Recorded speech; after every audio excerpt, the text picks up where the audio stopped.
Ces temps-ci, nous assistons à notre dépendance et notre impuissance face aux banques. Il y a quelques jours à peine, la BNP, la principale banque de France, a connu une panne informatique qui a rendu impossible les transactions en ligne ou dans les banques. En même temps, tout récemment aussi, le Venezuela a connu une panne électrique géante qui a rendu impossible toutes les transactions bancaires, même par carte de crédit.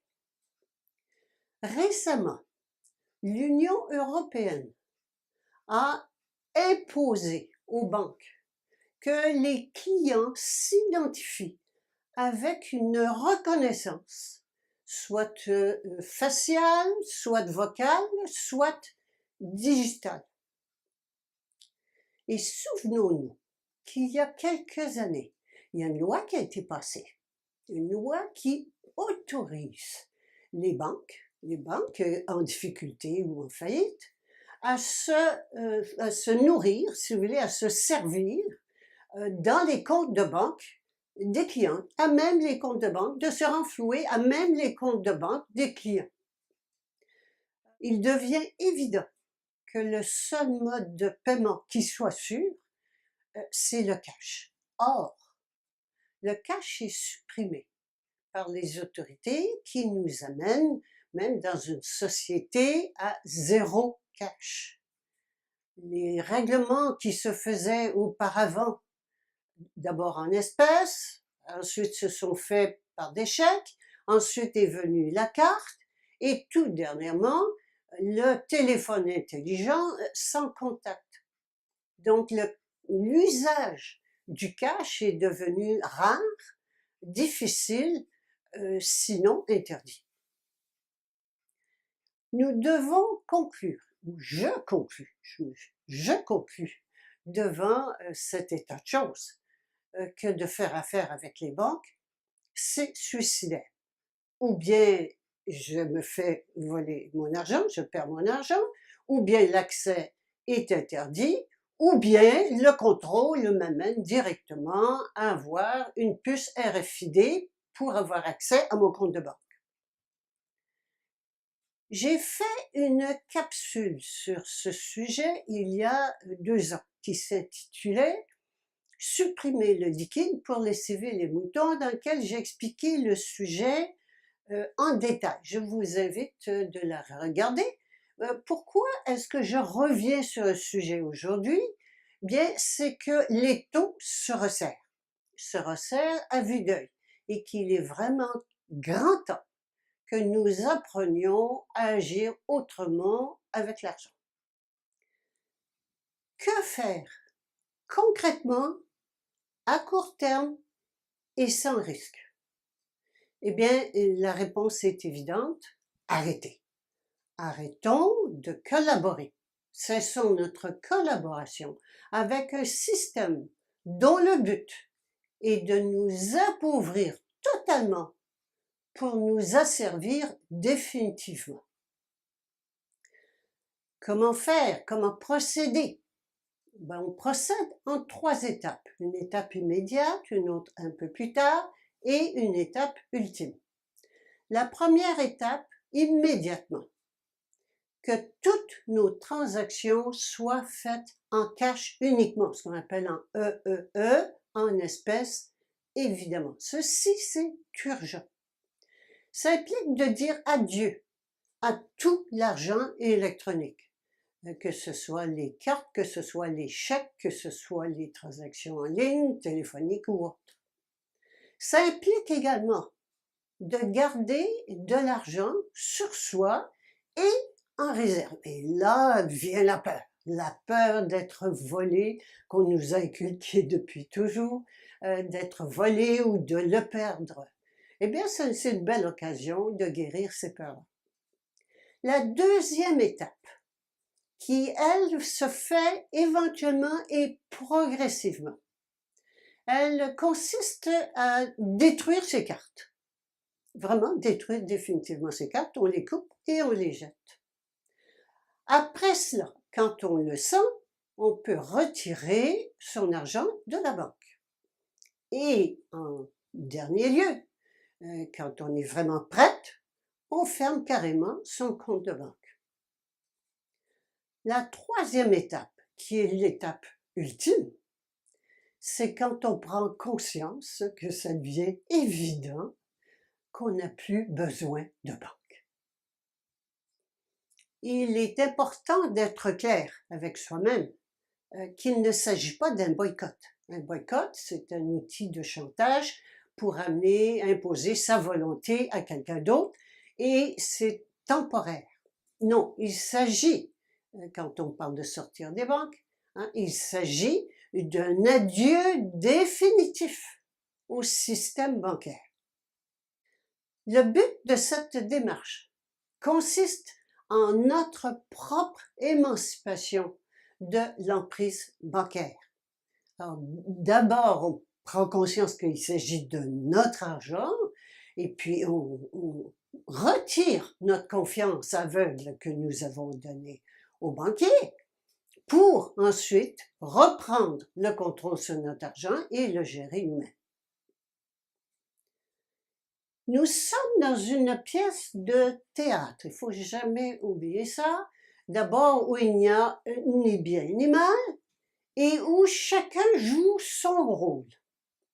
Le banquier, c'est le loup prédateur, qui joue son rôle à merveille, et qui prend toute la laine du mouton, qui tond le mouton. Mais le mouton a aussi son rôle de mouton peureux qui se laisse apprivoiser et qui se laisse tondre volontairement. C'est cela dont il s'agit.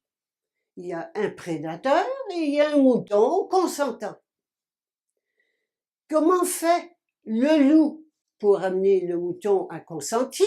Il lui tend des pièges et c'est là qu'on s'est fait prendre et qu'on se fait encore prendre.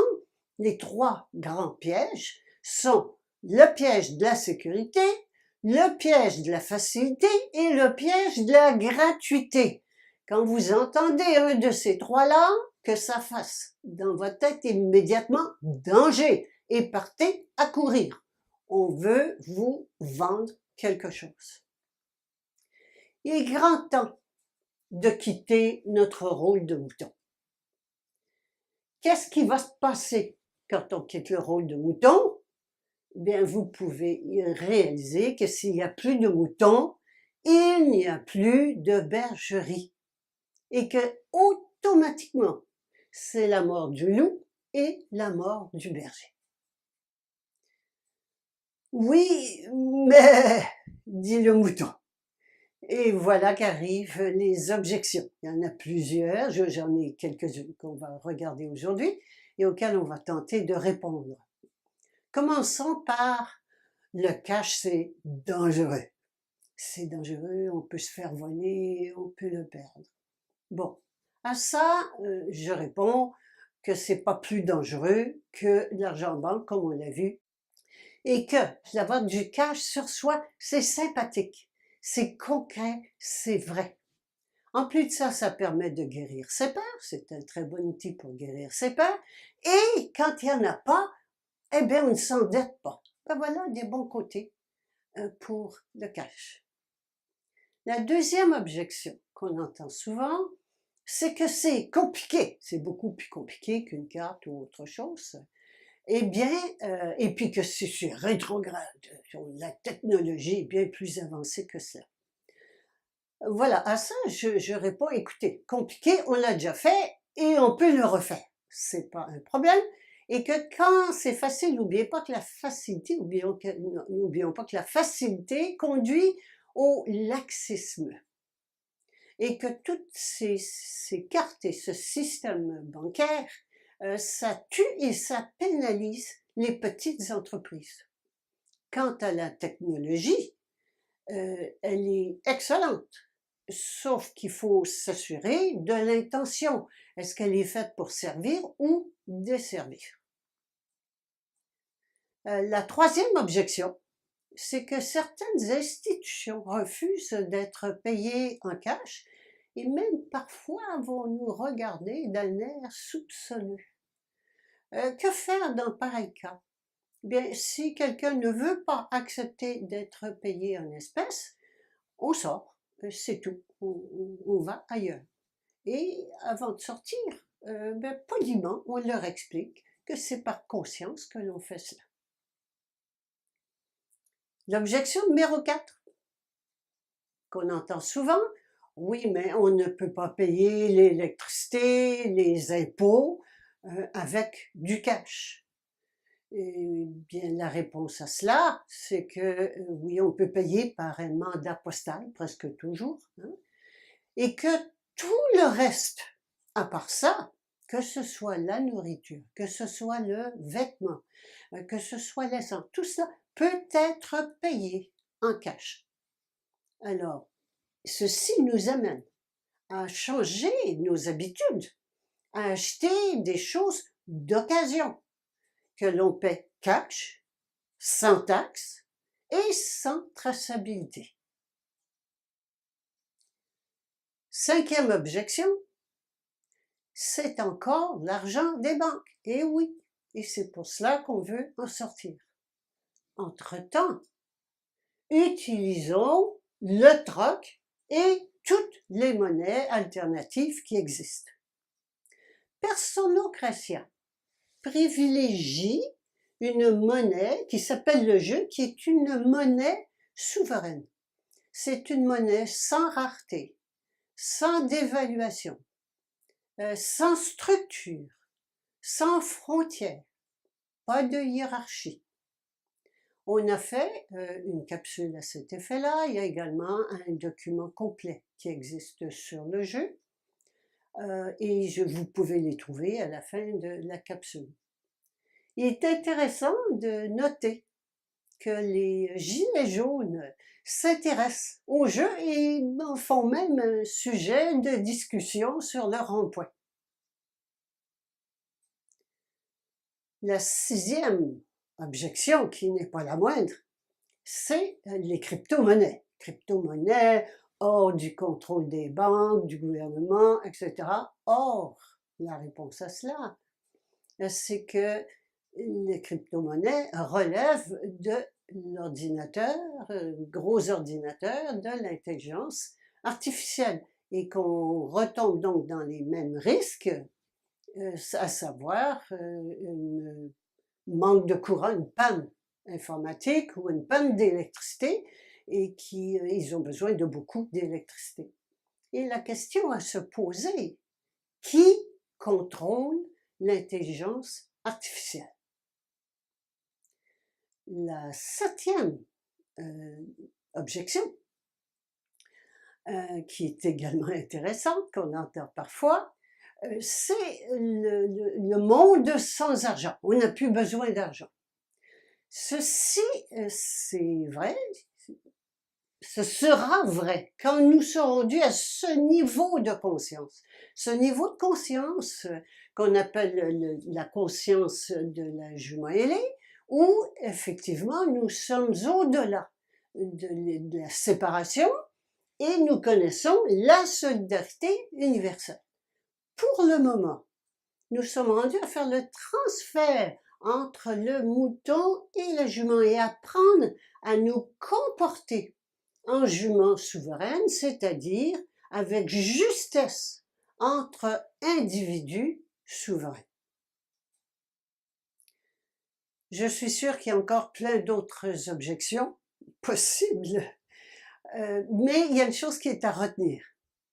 Dès que je dis oui, mais, pensez que le mais, c'est le mouton qui parle, c'est le mouton qui a peur.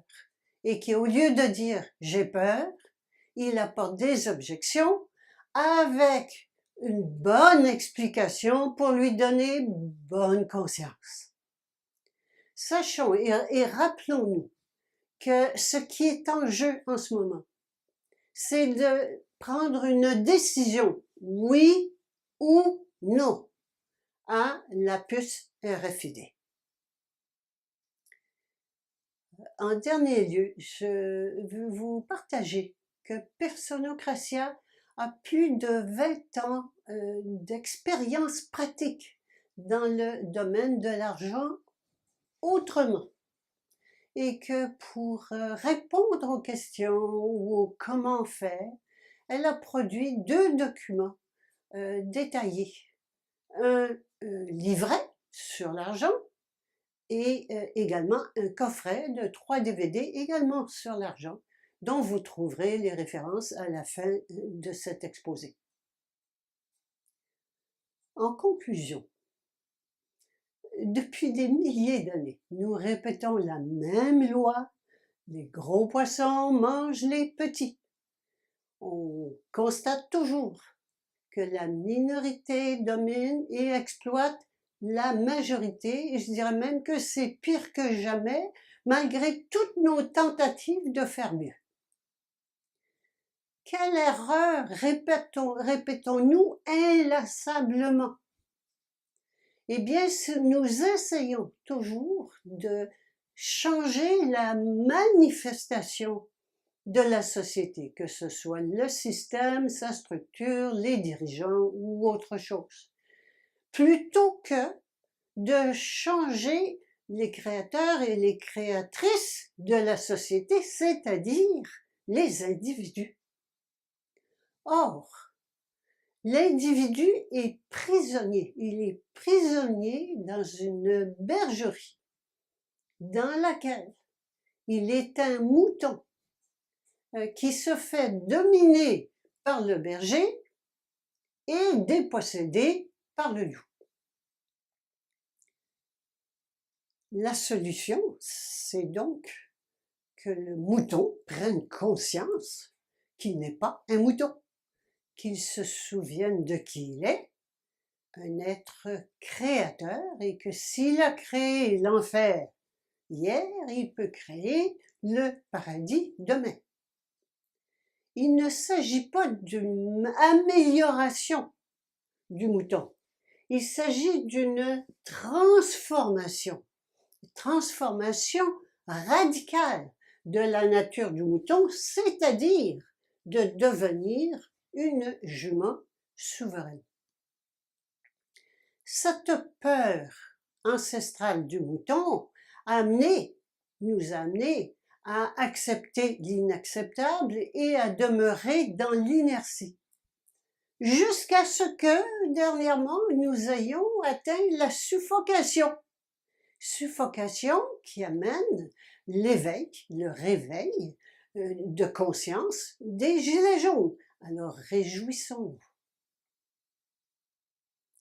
La règle d'or qui s'impose à ce moment-ci, c'est de payer c'est-à-dire en espèces, évidemment.